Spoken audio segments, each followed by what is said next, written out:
নমস্কার, journey with Chhoton চ্যানেলের পক্ষ থেকে আবার একটা নতুন ভিডিওতে আপনাদের সবাইকে স্বাগত। আজকে আমার গন্তব্যস্থল হচ্ছে দত্তপুকুর। আজকে আমি দত্তপুকুরে আপনাদের নিয়ে গিয়ে একটা সুন্দর সিদ্ধেশ্বরী কালীমার মন্দির দর্শন করাবো। দেখবেন আপনাদের মন প্রাণ ভরে যাবে। আমি এখন বিধাননগর স্টেশনের পাশ দিয়ে হেঁটে হেঁটে যাচ্ছি। বিধাননগর স্টেশনের 2 নম্বর প্ল্যাটফর্ম থেকে আমি শিয়ালদা দত্তপুকুর লোকালটা ধরবো, যেটা 8টা 30-এ শিয়ালদা থেকে ছাড়ছে। এই লোকালটা বিধাননগর স্টেশনের 2 নম্বর প্ল্যাটফর্মে আসবে। শিয়ালদা থেকে দত্তপুকুরের ডিস্টেন্স হচ্ছে 29 কিলোমিটার রেলওয়ে দূরত্ব, আর আমার সময় নেবে 1 ঘন্টা, আর মাঝখানে 11টা স্টেশন থামবে। আমি দত্তপুকুরে নেবে ওখান থেকে টোটো বা অটো করে দিগড়া বলে একটা জায়গা আছে, সেই দিগড়ায় গিয়ে আমি আজকে আপনাদের দর্শন করাবো সিদ্ধেশ্বরী কালী মায়ের মন্দির। দেখবেন আপনাদের খুব ভালো লাগবে আজকের ভিডিওটা। আমি বিধাননগর রোড স্টেশনের 2 নম্বর প্ল্যাটফর্মে চলে এসেছি। দত্তপুকুরের আগে বনগা লোকাল অ্যানাউন্স করে দিয়েছে। বনগা লোকালে করেই আমি দত্তপুকুর চলে যাচ্ছি। এই রোদ্দুরে বিধাননগর স্টেশনে না দাঁড়িয়ে ট্রেনে উঠে যাওয়াই ভালো।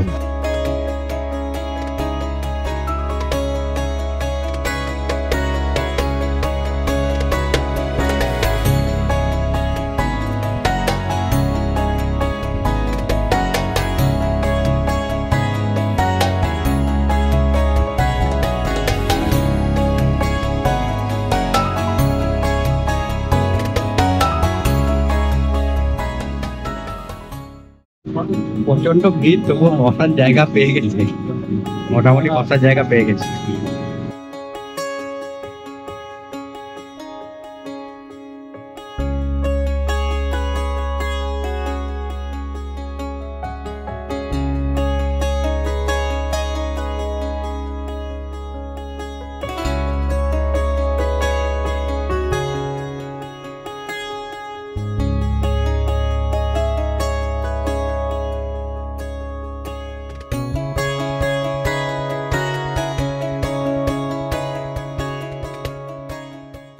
আমরা 3 নম্বর প্ল্যাটফর্মে নামলাম দত্তপুকুর স্টেশনে। আমাদের ট্রেন ছেড়ে দিল। দেখুন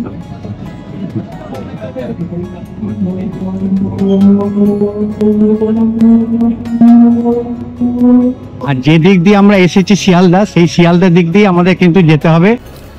এই 3 নম্বর প্ল্যাটফর্মের একদম এক্সট্রিম এন্ডে যে ট্যাঙ্কিটা দেখছেন, এই ট্যাঙ্কির পাশ দিয়ে আমাদের রেল লাইন ক্রস করে যেতে হবে। সিদ্ধেশ্বরী কালীমা যাওয়ার যে টোটো স্ট্যান্ড, সেই টোটো স্ট্যান্ডে পৌঁছবো। ওই 3 নম্বর প্ল্যাটফর্ম দিয়ে নামলাম। যে ট্যাঙ্কিটা আছে, এই ট্যাঙ্কির পাশ দিয়ে যে রাস্তাটা ঢুকে গেছে, সেই রাস্তা দিয়ে আমাদের এখন যেতে হবে টোটো স্ট্যান্ডে। সিদ্ধেশ্বরী মন্দির যাওয়ার টোটো স্ট্যান্ডে এগিয়ে না, 2 মিনিট পর আমাদের একটু হাঁটতে হবে। দেখুন নিউ তারকনাথ মিষ্টান্ন ভাণ্ডার, এর পাশ দিয়ে আমাদের যেতে হবে। যাওয়ার পথে বাম দিকে শনি দেবতার একটি মন্দির পড়বে।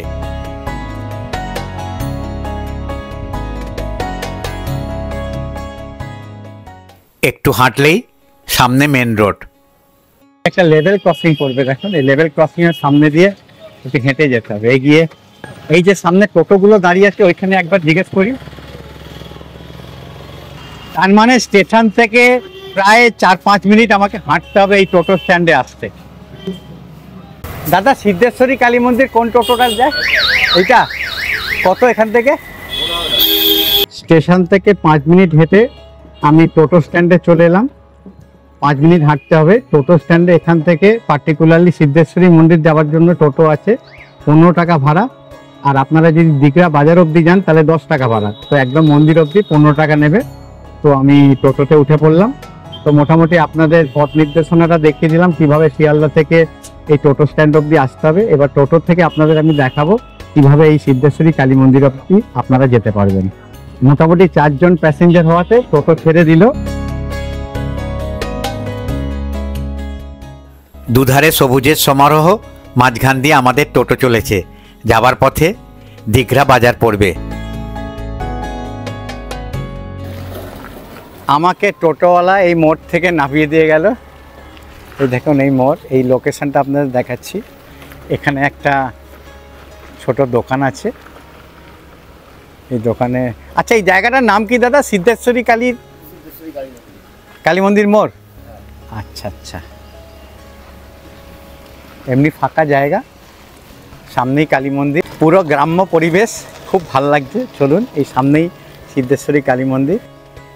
এই মোড়ে আমাকে নামালো, এই মোড় থেকে জাস্ট একটুখানি হাঁটা পথে হচ্ছে সিদ্ধেশ্বরী কালী মন্দির।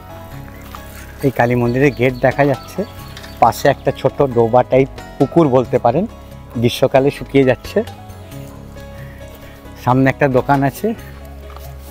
মন্দিরে পুজো দেওয়ার জন্য ফুল টুল কোথায় পাওয়া যায়? ও, তার মানে আমাকে বাড়ি থেকে বাতাসা লাড্ডু পাওয়া যাবে, কিন্তু ফুল টুল পেতে গেলে আমাকে বাড়ি থেকে বা বাজার থেকে আনতে হবে, তাই তো? ঠিক আছে। আমি চলে এসেছি একদম শ্রী শ্রী সিদ্ধেশ্বরী কালী মায়ের মন্দিরের একদম প্রবেশদ্বারের সামনে। সুন্দর প্রবেশদ্বার, সাজানো গোছানো। বিশাল তোরণ আকারের প্রবেশদ্বার, সম্পূর্ণ লাল পাথর দিয়ে মোড়া। সামনে দুটি চৌকো আকারের স্তম্ভে শ্রী শ্রী সিদ্ধেশ্বরী মন্দির লেখা আছে। তার উপরে এক পাশে ঠাকুর ও আরেক পাশে সারদা মায়ের বাণী লেখা আছে। একদম উপরে তোরণের মধ্যিখানে কাঁচের বাক্সে দেবাদিদেব মহাদেবের শ্বেতপাথরের মূর্তি বসানো আছে। তোরণের এক কোণায় নন্দী মহারাজ বিরাজ করছেন। তোরণের মাঝে লোহার প্রবেশদ্বার, যা এখনও সম্পূর্ণ খোলা আছে।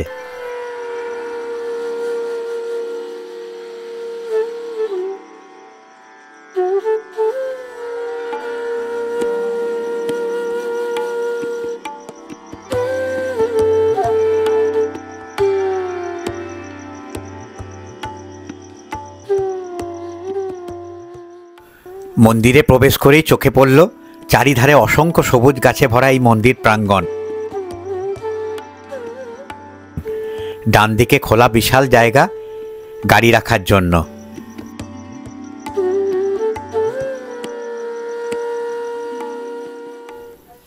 সিমেন্ট দিয়ে সুন্দর বাঁধানো রাস্তা সোজা চলে গেছে মূল মন্দিরে। সুন্দর শান্ত নিরিবিলি পরিবেশ। আমি এক এক করে আপনাদের এই মন্দিরের সব কিছু দেখাবো। যতটা ইতিহাস জানি আমি সংক্ষেপে আপনাদের বলার চেষ্টা করব। চলুন।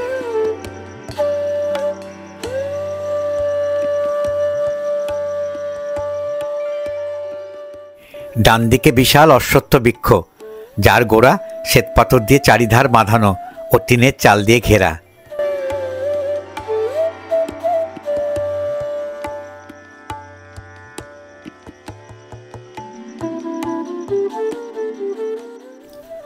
অষ্টাদশ শতাব্দীর মধ্যভাগে মহাসাধক পুরাণগিরির পূর্ণ সাধনস্থল এই সিদ্ধপীঠ। সুবর্ণবর্তী নদীর তীরস্থ জঙ্গলাকীর্ণ মহাশ্মশানে যশনামী সম্প্রদায়ভুক্ত সন্ন্যাসী পুরাণগিরি একদিন রাত্রে এই শ্মশানে অবস্থানকালে অশ্বত্থ শিমুলের মূলে একটি জ্যোতি বিকীর্ণ হতে দেখে এই স্থানে হাজির হন এবং দেখেন একটি শিলাখণ্ড থেকে জ্যোতি বিকীর্ণ হচ্ছে। এই যে সামনে অশ্বত্থ শিমুলের মূল দেখছেন, এখান থেকেই সেই জ্যোতিটা বিকীর্ণ হচ্ছিল একটি শিলাখণ্ড থেকে। তিনি ওই শিলাখণ্ডটি সংগ্রহ করে এবং ওই অশ্বত্থ শিমুলের মূলে ঘট স্থাপনা করেন ও একনিষ্ঠভাবে সাধনা শুরু করেন এবং মা করুণাময়ীর কৃপায় সিদ্ধিলাভ করেন এবং ওই আদি শিলাটি শ্রী শ্রী মা সিদ্ধেশ্বরী, যা আজও বর্তমান এবং নিত্য পূজিতা।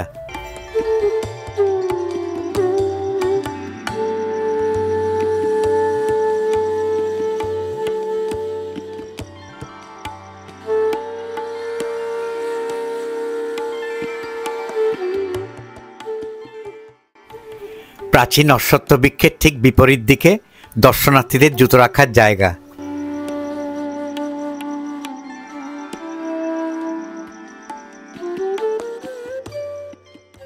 তিন ধাপ অপূর্ব নকশা কাটা এক চূড়া বিশিষ্ট মন্দির 14টি স্তম্ভের ওপর দাঁড়িয়ে আছে।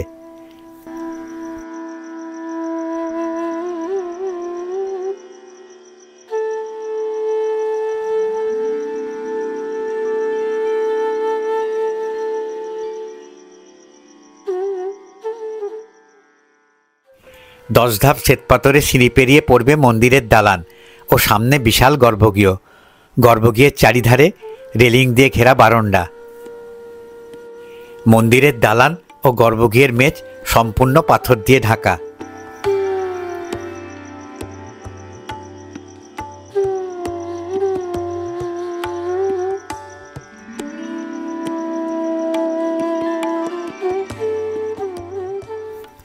গর্ভগৃহের মধ্যিখানে 3 ধাপ কালো পাথর দিয়ে মোড়া বেদি। বেদির প্রথম ধাপে 3টি মঙ্গল ঘট, দ্বিতীয় ধাপে 2 ধারের সিংহাসনে নারায়ণ শিলা, তৃতীয় ধাপের অপূর্ব কারুকার্য খচিত কাঠের সিংহাসনে মাথায় মুকুট পরিহিতা মা সিদ্ধেশ্বরী কালী। এই সেই শিলাখণ্ড যা অশ্বত্থ শিমুলের মূলে উঠে এসেছিল মা সিদ্ধেশ্বরী রূপে। কাঠের সিংহাসনের একদম উপরে কোষ্ঠী পাথরের মা সিদ্ধেশ্বরী কালীমায়ের বিগ্রহ।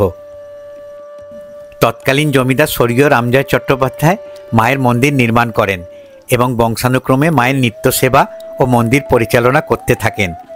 1340 বঙ্গাব্দে বালিগঞ্জ নিবাসী শ্রীমতী জয়লতা দেবী মায়ের একটি কোষ্ঠী পাথরের মূর্তি নির্মাণ করেন ও এই মন্দিরে প্রতিষ্ঠা করেন। সেই থেকে 200 বছরের প্রাচীন শিলাখণ্ডরূপী সিদ্ধেশ্বরী মায়ের সাথে এই কোষ্ঠী পাথরের মাও নিত্য পূজিতা হয়। 1980 খ্রিস্টাব্দে কালের নিয়মে প্রাচীন মন্দিরটি ধ্বংসপ্রাপ্ত হলে গ্রামের কিছু ভক্ত ও গ্রামবাসীদের উদ্যোগে মন্দিরটি সংস্কার করা হয়। পরবর্তীকালে 1999 সালের জানুয়ারি মাসে বর্তমান সুদৃশ্য মন্দিরটি নির্মাণ হয় ও মাকে পুনঃপ্রতিষ্ঠা করা হয়। একবার মায়ের গর্ভগৃহ প্রদক্ষিণ করে নিই, তারপর আপনাদের সবটা ঘুরে দেখাচ্ছি। গর্ভগৃহের সামনে একটি বোর্ডে মন্দিরের কী কী পূজা হয় ও তার কত দক্ষিণা সব লেখা আছে।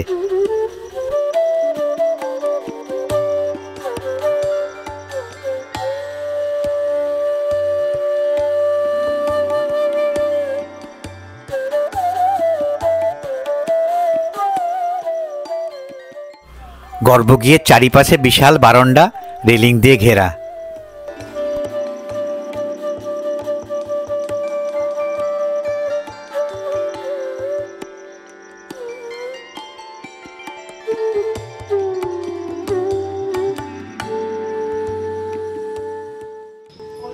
কত সিঁদুর আলতা মাকে নিবেদন করার পর প্যাকেটগুলো পড়ে রয়েছে।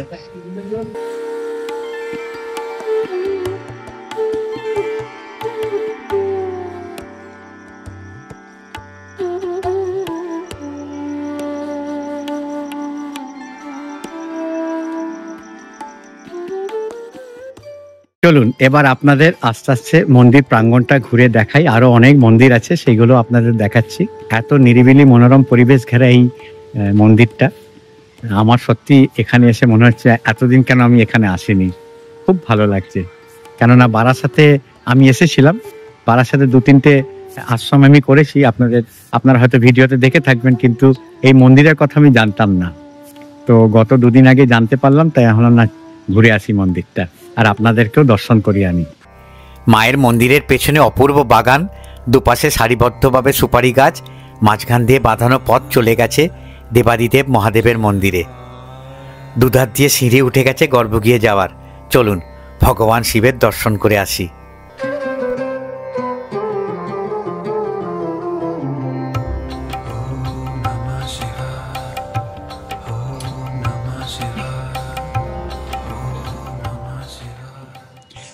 এদিক দিয়েও ওঠার জায়গা আছে, ওদিক দিয়ে ওঠার জায়গা আছে। যখন খুব অনুষ্ঠান বা ভিড় হয় ভক্তদের, তখন একদিক দিয়ে ওঠার জায়গা রাখা হয় আর একদিকে নামার জন্য রাখা হয়।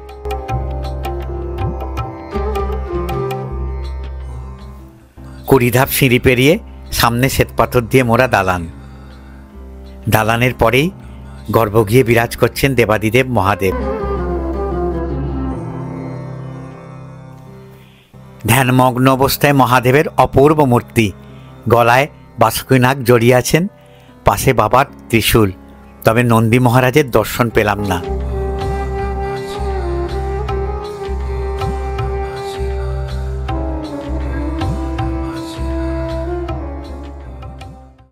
অপূর্ব দেবাদিদেব মহাদেবের মন্দির, খুব ভালো লাগছে। এত সুন্দর শান্ত পরিবেশ ঘেরা এই মন্দিরটা না, আমি বারবার খালি আমার মনে হচ্ছে আপনাদের বলি, আপনারা অতি অবশ্যই কিন্তু এই মন্দির দর্শন করে যাবেন, এটা আমার অনুরোধ। এই শিব মন্দিরের সামনেই দেখুন এই গাছ। দেবাদিদেব মহাদেবের মন্দিরের পাশেই উঠে এসেছে প্রাচীন একটি বৃক্ষ, যার নাম অনেকে বলেন নাগচম্পা, আবার অনেকে বলেন নাগালিঙ্গম গাছ।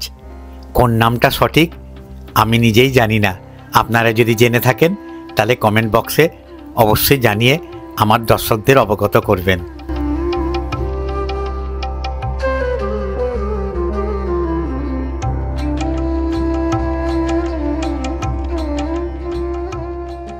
শিব মন্দিরের পেছনেই হচ্ছে সুন্দর পুষ্করিণী। চলুন আপনাদের ওপর থেকে একবার দেখাই। পাশে আম গাছ, আম হয়ে রয়েছে দেখুন।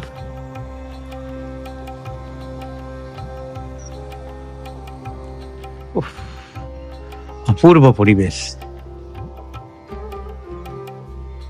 এই হচ্ছে জলাশয়।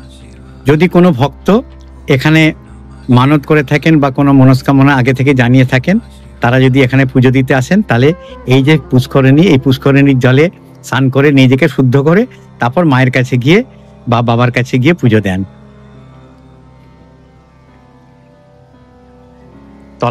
তলায় গিয়ে আমি আপনাদের পুষ্করিণীটা দেখাবো। আমি জাস্ট ওপর থেকে দেখাচ্ছি। চারিধার সবুজে ঘেরা এই মন্দির। এটা হচ্ছে কাঁঠাল গাছ, দেখুন কাঁঠাল হয়ে রয়েছে দেখুন। আমি দেবাদিদেব মহাদেবের মন্দির প্রদক্ষিণ করে নিলাম। তার সাথে মনে মনে আপনাদের আমাদের সকলের জন্য আমি একটা মনস্কামনা করলাম, যাতে আমরা সবাই এই বছরটা সুস্থ থাকতে পারি এবং আগামী বছরগুলো যেন আমাদের খুব ভালোভাবে কাটে। এই যে দেবাদিদেব মহাদেবের মন্দির, এই মন্দিরের তলায় হচ্ছে পুষ্করিণী যাওয়ার রাস্তা, এই মন্দিরের পুকুর।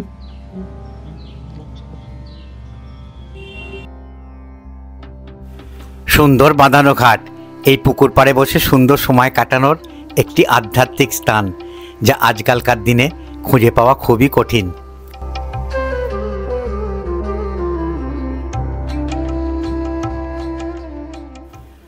পুষ্করিণীর পাশেই মন্দিরের পঞ্চমন্ডী আসন বেদি করা আছে। মাঝখান দিয়ে উঠে গেছে শত বছরের প্রাচীন বেলগাছ, যার স্নিগ্ধ ছায়ায় চঞ্চল মন একদম শান্ত হয়ে যাবে।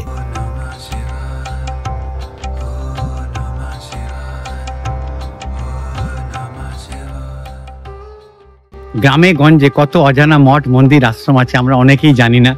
আমি এক এক করে কিন্তু খুঁজে খুঁজে বার করার চেষ্টা করছি এবং আপনাদের সুন্দরভাবে দর্শন করানোর চেষ্টা করছি, যাতে আপনারা বাড়িতে বসেও আমার এই ভিডিওর মাধ্যমে ভালোভাবে মন্দির দর্শন করতে পারেন।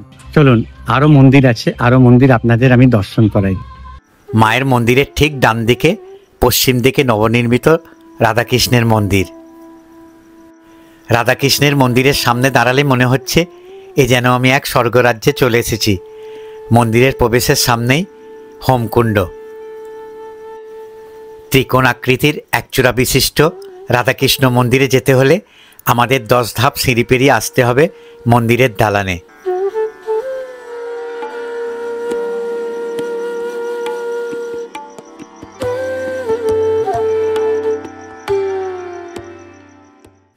মন্দিরের দালান ও গর্ভগৃহের চারিপাশ সুন্দর রেলিং দিয়ে ঘেরা। মন্দিরের গর্ভগৃহ বন্ধ, তবু আপনাদের রাধাকৃষ্ণের বিগ্রহ দেখানোর চেষ্টা করছি। গর্ভগৃহের মধ্যিখানে মার্বেল পাথরের বেদির প্রথম ধাপে সিংহাসনে গোপাল বিরাজ করছেন। দ্বিতীয় ধাপে কারুকার্য খচিত কাঠের সিংহাসনে নিত্যরূপে গৌরনীতার অপূর্ব বিগ্রহ। মধ্যিখানে রাধাকৃষ্ণের অসাধারণ যুগল মূর্তি দেখে মন খুশিতে ভরে যাচ্ছে।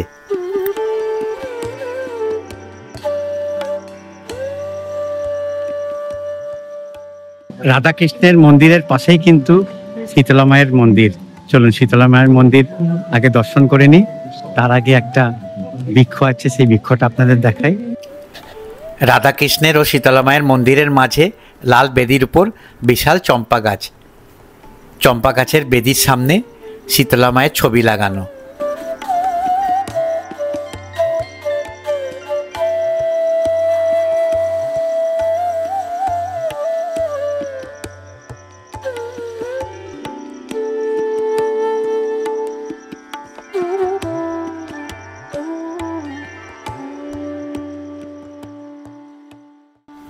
মূল মন্দিরের দক্ষিণ পশ্চিমের কোণায় শীতলা মায়ের অপূর্ব মন্দির।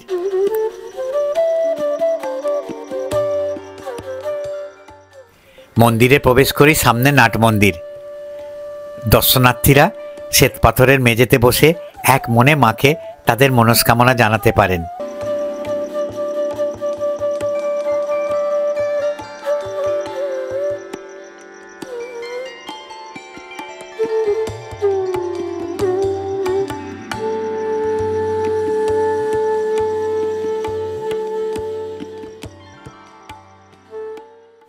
মন্দিরের গর্ভ গিয়ে শ্বেতপাথরের বেদিতে মা বসে আছেন বাহন গাধার ওপরে। মায়ের এক হাতে জলের কলস আর অন্য হাতে ঝাড়ু। ভক্তদের মা এক হাতে কলস থেকে সুধা দান করছেন ও ঝাড়ু দ্বারা রোগাক্রান্তদের কষ্ট লাঘব করছেন। এ এক অপূর্ব দৃশ্য।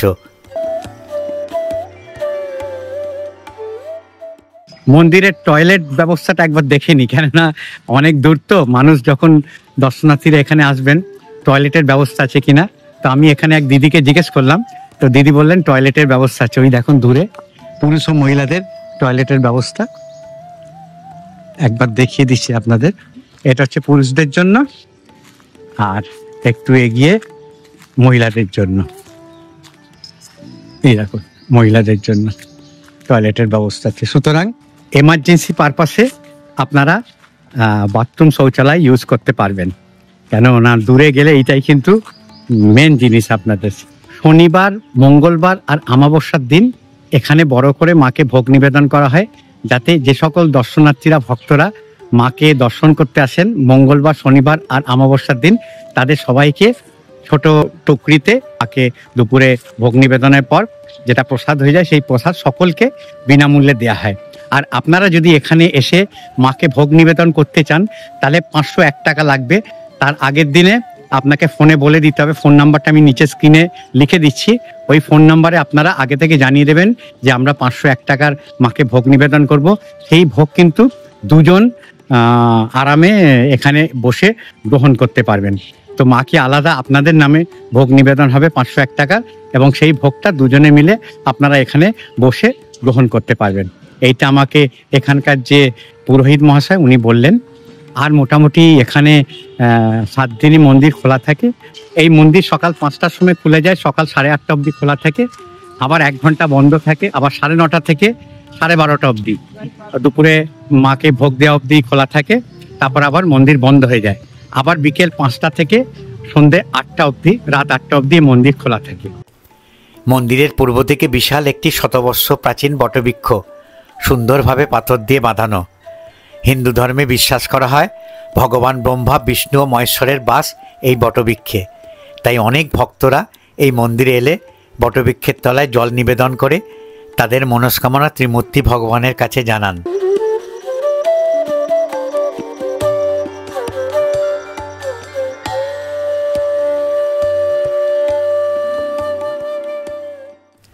মন্দিরের কর্তৃপক্ষ বা ট্রাস্টি বোর্ড সরকারের সহযোগিতায় গ্রামের মানুষদের শুদ্ধ পানীয় জল দেওয়ার জন্য বিশাল জল পরিশুদ্ধ প্ল্যান্ট বসিয়েছেন। সকাল ও বিকেলে নির্দিষ্ট সময় বিনামূল্যে গ্রামবাসীদের পানীয় জল দেওয়া হয়।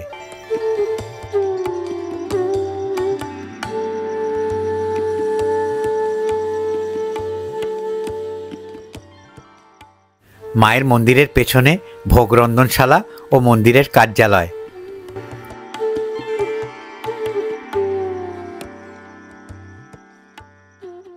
দুই দিদি সেবায়েত মায়ের ভোগ রন্ধন করছেন। মন্দিরের প্রবীণ পুরোহিত মহাশয় নিজে হাতে সকল দর্শনার্থীদের হাত ধোয়ার জল দিয়ে, ফুল দিয়ে মন্ত্র পড়িয়ে মাকে অঞ্জলি দেওয়াচ্ছেন। পুরোহিত মহাশয়ের আন্তরিকতায় আমি মুগ্ধ হয়ে গেছিলাম।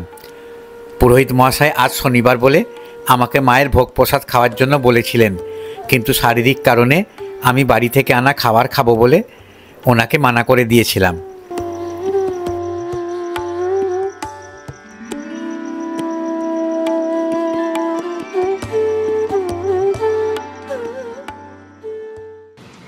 মহাকালী, কালীকে পাপহারিণী, ধর্ম কাম প্রদে দেবী নারায়ণী নমস্তুতে, মহিষগ্নি মহামায়ে শ্যামে ইন্দ্রমালিনী আয়ুর আরোগ্য বিজয় দেহি দেবী নমস্তে। আশা করি আজকের ভিডিওটা আপনাদের ভালো লাগলো। যদি আজকের ভিডিওটা ভালো লেগে থাকে তাহলে অতি অবশ্যই একটা লাইক দেবেন, আর আমার ভিডিওটাকে ম্যাক্সিমাম শেয়ার করার চেষ্টা করবেন।